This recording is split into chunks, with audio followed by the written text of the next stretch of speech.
اگر پلیسنٹا یوٹرس کے سامنے کی دیوار اس کی طرف یعنی مدر کے بیلی بٹن کے بالکل نیچے اٹیچ ہو تو اسے انٹیریئر پلیسنٹا کہتے ہیں۔ اس صورت میں آپ کو بیبی کی موومنٹس فیل کرنے میں تھوڑا ٹائم لگ سکتا ہے، لیکن پلیسنٹا کی یہ پوزیشن بھی نارمل ہے۔ کچھ لوگوں کا خیال ہوتا ہے کہ اگر پلیسنٹا انٹیریئر ہو تو یہ بیبی گرل ہونے کی نشانی ہے۔ اگر پلیسنٹا یوٹرس کے پیچھے کی طرف اٹیچ ہو یعنی کمر کی طرف اور بیبی سامنے ہو تو اسے پوسٹیریئر پلیسنٹا کہتے ہیں۔ اس صورت میں خواتین کو بیبی کی موومنٹس جلدی محسوس ہو جاتی ہیں، لیکن وہ کمر کی درد کی شکایت زیادہ کرتی ہیں۔ کچھ لوگ کہتے ہیں کہ اگر پلیسنٹا پوسٹیریئر ہو تو بیبی بوائے ہوگا۔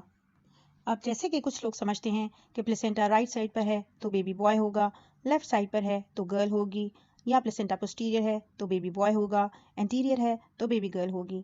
یہ سب باتیں متس ہیں، یہ سائنٹیفک ریسرچ سے ثابت نہیں ہوتی۔ یہ لوگوں کی بنائی ہوئی باتیں ہیں جن کو میڈیکل سائنس بالکل نہیں مانتی۔ میل بیبی ہو یا فیمیل بیبی، کسی کا پلیسنٹا بھی یوٹرس